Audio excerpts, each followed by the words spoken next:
കൊച്ചിയിൽ നടക്കുന്ന ഇൻവെസ്റ്റ് കേരള ആഗോള നിക്ഷേപ ഉച്ചകോടിയുടെ വിശേഷങ്ങളിലേക്ക് തന്നെയാണ് നമ്മൾ ആദ്യം പോകുന്നത്. വമ്പൻ പ്രഖ്യാപനങ്ങളാണ് കേരളം ഈ ഉച്ചകോടിയിൽ പ്രതീക്ഷിക്കുന്നത്. പുതിയതായി വരുന്ന നിക്ഷേപങ്ങളുടെ വിശദാംശങ്ങൾ ഇന്നത്തെ ദിവസം പ്രഖ്യാപിക്കും. അദാനി, ലുലു, ആസ്റ്റർ ഗ്രൂപ്പുകൾ നിക്ഷേപം നടത്തുമെന്ന് അറിയിച്ചിട്ടുണ്ട്. വിവരങ്ങളുമായി ഡാനി പോൾ ചേർന്നു. ഡാനി, വ്യവസായ മന്ത്രി പി രാജീവ് നേരത്തെ തന്നെ പറഞ്ഞിരുന്നു, വലിയ പ്രഖ്യാപനങ്ങൾക്ക് പകരം കൃത്യമായി എത്ര നിക്ഷേപം വരും എന്ന് ഇന്നത്തെ സമാപന സമ്മേളനത്തിൽ പ്രഖ്യാപിക്കുമെന്നാണ് പറഞ്ഞത്. പക്ഷേ ഇന്നലെ തന്നെ വളരെ പ്രോത്സാഹനമേകുന്ന രീതിയിൽ UAEയും ബഹ്റൈനും ഒരു വ്യാപാര പങ്കാളിത്തത്തിന് താല്പര്യം പ്രകടിപ്പിച്ചിട്ടുണ്ട്. അദാനി ഗ്രൂപ്പിന്റെ പ്രഖ്യാപനം വന്നിട്ടുണ്ട്. ചുരുക്കത്തിൽ കേരളത്തിന്റെ വികസന സ്വപ്നങ്ങളിൽ എത്ര കണ്ട് ഒരു ഊർജം പകരുന്നതായിരുന്നു ഇന്നലത്തെ ദിവസം. ഇന്ന് എന്തൊക്കെയാണ് പ്രതീക്ഷിക്കുന്നത്?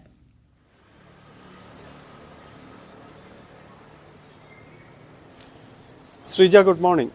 കേരളത്തിൻ്റെ ഒരു കുതിപ്പിന്, കേരളത്തിൻ്റെ ഒരു വരുന്ന ഒരു പ്രതീക്ഷകൾക്ക് എല്ലാം തന്നെ വലിയ ഉണർവേകുന്ന രീതിയിലാണ് ഈ ഇൻവെസ്റ്റ് കേരള എന്ന് പറയുന്ന ഒരു ആശയം നടപ്പാക്കുന്നത്. അതിൽ ആദ്യ ദിവസം തന്നെ വലിയ പ്രതീക്ഷ നൽകുന്ന പ്രഖ്യാപനങ്ങളിലേക്ക് കടന്നിരിക്കുന്നു. ഇന്ന് അതിൻ്റെ സമാപനമാണിത്. ഇന്ന് അതിൻ്റെ ഒരു പൂർണ്ണത എന്താണ് കേരളം പ്രതീക്ഷിക്കുന്നത്, കേരളത്തിന് ഈ 2 ദിവസം കൊണ്ട് എത്രത്തോളം വികസന സങ്കല്പങ്ങളോടെ ചേർന്ന് നിന്ന് മുന്നോട്ട് പോകാൻ കഴിയും, അങ്ങനെയുള്ള കാര്യങ്ങളിൽ വളരെ വ്യക്തവും കൃത്യതയുമാർന്ന ഒരു വിശകലനം ഇന്ന് നമ്മൾ പ്രതീക്ഷിക്കുകയാണ്. ഇന്നലെ ഉദ്ഘാടന സമ്മേളനം കഴിഞ്ഞു. 26 രാജ്യങ്ങളിൽ നിന്നുള്ള 3000-ഓളം പ്രതിനിധികൾ പങ്കെടുക്കുന്നുണ്ട്. 3 രാജ്യങ്ങളിൽ നിന്നുള്ള മന്ത്രിതല സംഘങ്ങൾ പങ്കെടുക്കുന്നുണ്ട്. അതുകൊണ്ട് തന്നെ വളരെ വിപുലമായ രീതിയിൽ തന്നെയാണ് ഇത് സംഘടിപ്പിച്ചിട്ടുള്ളത്. ഏതായാലും അതിൻ്റെ ഒരു നിക്ഷേപ സാധ്യതകളിലേക്ക് വരുമ്പോൾ ഏറ്റവും വലിയ രീതിയിൽ തന്നെ അതിൽ അടിസ്ഥാന സൗകര്യ വികസനത്തിന് ഉള്ള ഒരു പ്രഖ്യാപനം, അത് കേന്ദ്രമന്ത്രി നിതിൻ ഗഡ്കരിയിൽ നിന്ന് ഇന്നലെ ഉണ്ടാകുന്നു. 50,000 കോടി രൂപയുടെ പദ്ധതികൾ, അടിസ്ഥാന വികസന പദ്ധതികൾ കേരളത്തിൽ അത് നടപ്പാക്കിക്കൊണ്ടിരിക്കുകയാണ് എന്ന് അദ്ദേഹം പറയുന്നു. എല്ലാം തന്നെയും കേരളത്തിൻ്റെ ഒരു വികസനത്തിന് വലിയ രീതിയിൽ തന്നെ മുതൽക്കൂട്ട് പകരുന്നതാണ്.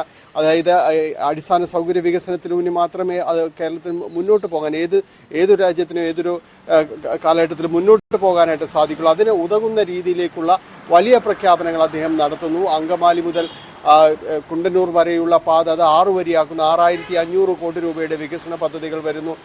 തിരുവനന്തപുരം വിഴിഞ്ഞത്തോട് ബന്ധപ്പെടുത്തിക്കൊണ്ട് ഔട്ടർ റിംഗ് റോഡിന് 5000 കോടിയിലധികം രൂപയുടെ പദ്ധതികൾ പ്രഖ്യാപിച്ചു. മലബാർ മേഖലയും അതോടൊപ്പം തന്നെ പാലക്കാട്, കഞ്ചിക്കോട് ഉൾപ്പെടുന്ന ആ മേഖലയുടെയും വലിയ രീതിയിലുള്ള ഈ അടിസ്ഥാന സൗകര്യ വികസനം, റോഡുകളുടെയും മറ്റും കണക്ടിവിറ്റി കാര്യങ്ങളുമായിട്ട് 10,840 കോടി രൂപയുടെ പദ്ധതികൾ വരുന്നു. അങ്ങനെ വലിയ രീതിയിലുള്ള പ്രഖ്യാപനങ്ങളിലേക്ക് കടന്നിരിക്കുന്നു. ഒപ്പം കേരളത്തിലേക്ക് വികസനത്തിൻ്റെ വലിയ പ്രതീക്ഷ നൽകുന്നത് അദാനി ഗ്രൂപ്പിൻ്റെ പ്രഖ്യാപനമാണ്.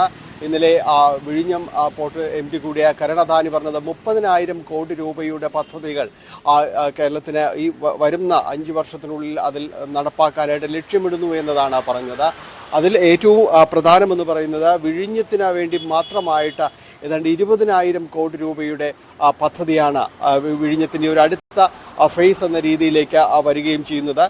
പ്രാദേശികമായി ഇത്തരം തുറമുഖ സങ്കല്പങ്ങൾ, വികസന പദ്ധതികൾ അത് യാഥാർത്ഥ്യമാക്കുക എന്നത് വലിയ രീതിയിലുള്ള വികസന കാഴ്ചപ്പാടുകൾ തന്നെയാണ് പകരുന്നത്. അതുകൊണ്ട് ഈ രീതിയിലുള്ള വികസനം, ഈ പോർട്ടുകളുടെ വികസനം അടക്കമുള്ള കാര്യങ്ങൾ നടപ്പാക്കുന്നതിന് വേണ്ടിയാണ് വിഴിഞ്ഞത്തിന് 20,000 കോടി രൂപ അവർ അടുത്ത ഈ കാലഘട്ടത്തിലായിട്ട് ചെലവഴിക്കുകയും ചെയ്യുന്നത്. അതോടൊപ്പം തന്നെ അവരുടെ തന്നെ ഉടമസ്ഥതയിലുള്ള തിരുവനന്തപുരം വിമാനത്താവളത്തിൻ്റെ വികസനത്തിന് 5,500 കോടി രൂപയുടെ പദ്ധതികൾ പ്രഖ്യാപിച്ചിരിക്കുന്നു എന്നതാണ്. ഒപ്പം തന്നെയും ലോജിസ്റ്റിക് ആൻഡ് ഇ-കൊമേഴ്സ് പാർക്ക് സ്ഥാപിക്കുന്നുണ്ട്. അത് കളമശ്ശേരിയിലാണ് വരുന്നത്. അവിടെ 5,000 കോടി രൂപയുടെ പദ്ധതിയാണ് പ്രഖ്യാപിച്ചിരിക്കുന്നത്. അങ്ങനെ വലിയ രീതിയിലേക്ക് കേരളത്തിൽ ഇപ്പോൾ അവർ മുതൽ മുടക്കിക്കൊണ്ടിരിക്കുന്നതിന് പുറമെ വീണ്ടും അതിലേക്ക് തന്നെ കടന്നു വരുന്നു.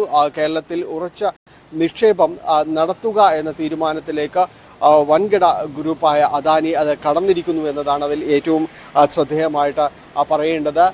ലുലു ഇതിൽ ഇന്ന് അവരുടെ വികസന പദ്ധതികൾ പ്രഖ്യാപിക്കുമെന്നാണ് പറഞ്ഞിരിക്കുന്നത്. കേരളത്തിൽ മുതൽ മുടക്കുന്നത് കഴിഞ്ഞ കുറേ നാളുകളായി ലുലു വലിയ രീതിയിൽ തന്നെ മുതൽ മുടക്കുന്നു. അതിൻ്റെ ഒരു തുടർച്ചയുണ്ടാകും.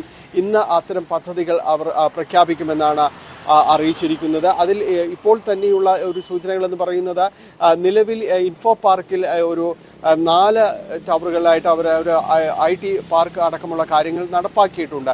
2200 കോടി രൂപയുടെ വികസനം അവിടെ നടപ്പാക്കുന്നതിന് പുറമേ തന്നെയാണ് ഈ സ്മാർട്ട് സിറ്റി പദ്ധതി പ്രദേശത്ത് 2 വലിയ IT ടവറുകൾ കൂടി വന്നിട്ടുണ്ട്. അത് പ്രാവർത്തികമാകുന്നതോടെ 15,000 പേർക്ക് ഇരുന്ന് ജോലി ചെയ്യാൻ കഴിയുന്ന രീതിയിലേക്ക് അത് മാറുന്നു. വലിയ രീതിയിലേക്ക് വൻകിട IT കമ്പനികൾക്കടക്കം വലിയ സൗകര്യങ്ങൾ ഒരുക്കിക്കൊണ്ടാണ് ട്വിൻ ടവർ എന്നെല്ലാം വിശേഷിപ്പിക്കുന്ന ആ പദ്ധതി കൂടി യാഥാർത്ഥ്യമാകുന്നതോടുകൂടി തന്നെ വലിയ ഒരു പ്രതീക്ഷയാണ് ഈ രംഗത്ത് നൽകുന്നത്. ഇതിനെല്ലാം പുറമെയാണ് കൂടുതൽ പദ്ധതികൾ അവർ ഇന്ന് പ്രഖ്യാപിക്കും എന്ന് പറഞ്ഞിരിക്കുന്നത്. അതോടൊപ്പം ആതുര ശുശ്രൂഷ രംഗത്ത് ഏറെ ശ്രദ്ധേയമായ രാജ്യത്തും വിദേശത്തുമെല്ലാം തന്നെ കാലുറപ്പിച്ച